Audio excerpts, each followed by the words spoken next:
Hello, we're doing a long-term shoe test for fiveten, and I've been running these shoes for about 3 months now.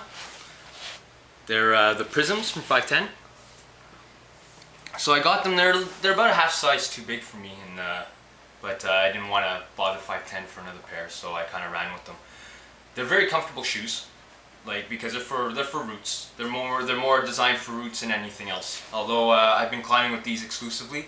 And I've been bouldering with them. I did a couple of competitions with them. I've been outside a bunch of times, bouldering and doing roots.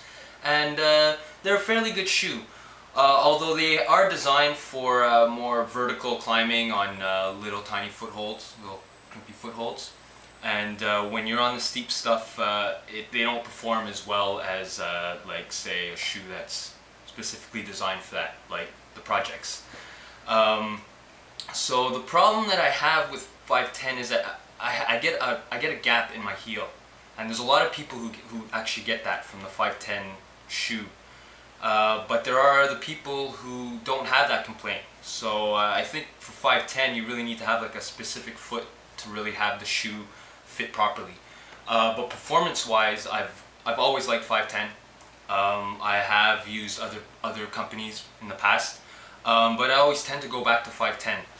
And these shoes, they have a new technology. They call it the faceted edge, which is kind of hard to see now because I've been using them. But there's like these angles here, and they help you to stick the outside edge, like for say a drop knee or a back step. And at first I thought maybe it was a little gimmicky, but after I tried them on and climbed a few hours in them, I realized that this little facet here really works. Really gives you a lot of confidence on your outside edge and on your drop knees and everything.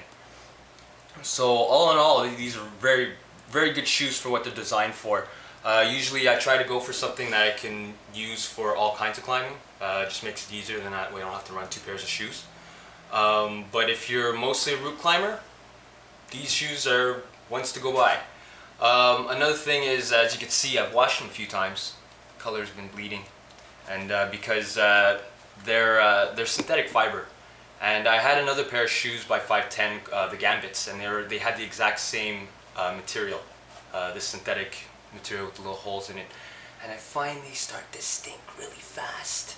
I thought it was my feet, but I asked around at the gym, and this material has a tendency to stink. So you'll be wanting to remove them a lot. So that's what I've been doing, and they lasted me about 3 months before I had to wash them. And it's kind of embarrassing when you're walking around the gym and all you can smell is your feet, and you know it's yours, and it's a little embarrassing. So my suggestion is to remove these shoes as much as you can and try not to sweat in them too much. But other than that, very good performance shoes for what they're designed for.